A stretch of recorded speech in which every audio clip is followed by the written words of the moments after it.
Hey everybody, Chris Cooking Nashville here. We're going to make some carnivore alternative to soy sauce today because nobody likes soy in the carnivore world. So right here I have about 8 cups of homemade beef broth. You can see the fat is on top. We're going to remove that. This has been sitting in the refrigerator. So all I'm going to do is remove the fat from on top of this. Now this is not as gelatinous as I would normally like my beef broth to make, but you know, it's fine. It'll work. It's a really nice homemade beef broth anyway, made from beef bones. So I'm just going to take that fat off of the top.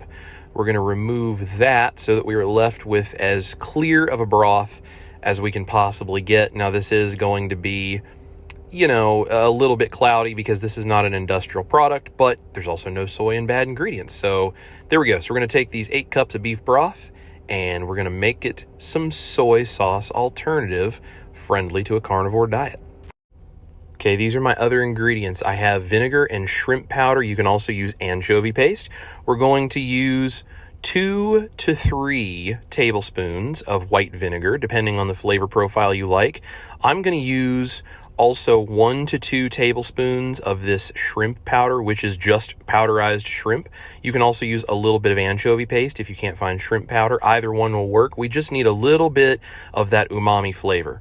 So these are going to be mixed in with the vinegar and that beef broth all together, and we're going to put it inside of a crock pot.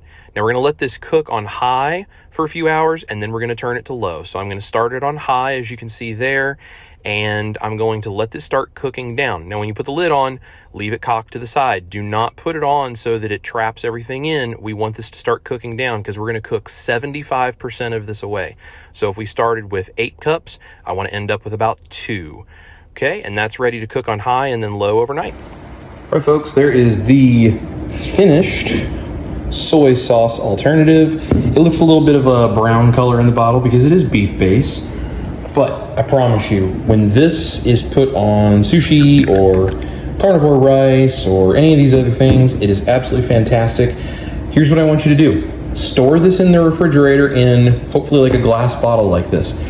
If it thickens up too much and you can't make it pour out, all you need to do is set it down in warm water in a pan, pop the seal on top, right? Make sure to pop that seal, set it down in warm water, let that re-liquefy. You can use it then. And then what I want you to do is add a little more water, a little more beef broth, and a little more vinegar. Just a little at a time. Mix that all together, and then I want you to boil it.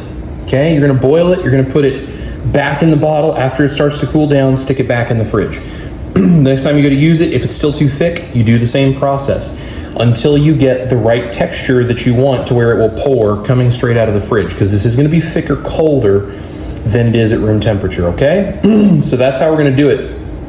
Also, every week, 2 weeks, something like that, go ahead and pour it all out of the bottle, bring it to a boil in a pan, okay? And then put it back in the bottle after washing the bottle real well. This is the same thing that Japanese chefs do with tare sauce. If you've never made a tare sauce, it's used for things like yakitori, you know, chicken on a stick, and other things in Japan. They have a sauce that they just continue adding to and using over and over and over, and they boil it every so often because that temperature repasteurizes it, makes sure nothing spoils, and they can just keep it going for a really long time. Now this, you don't necessarily have to keep adding to it every time, but boil it every 1 to 2 weeks, so that way you know that between the vinegar and bringing that up to a boiling temperature and pasteurizing it, it's not going to go bad on you, so you don't waste it. Okay? There you go, guys. That's your carnivore alternative to soy sauce, and believe me, it is absolutely fantastic,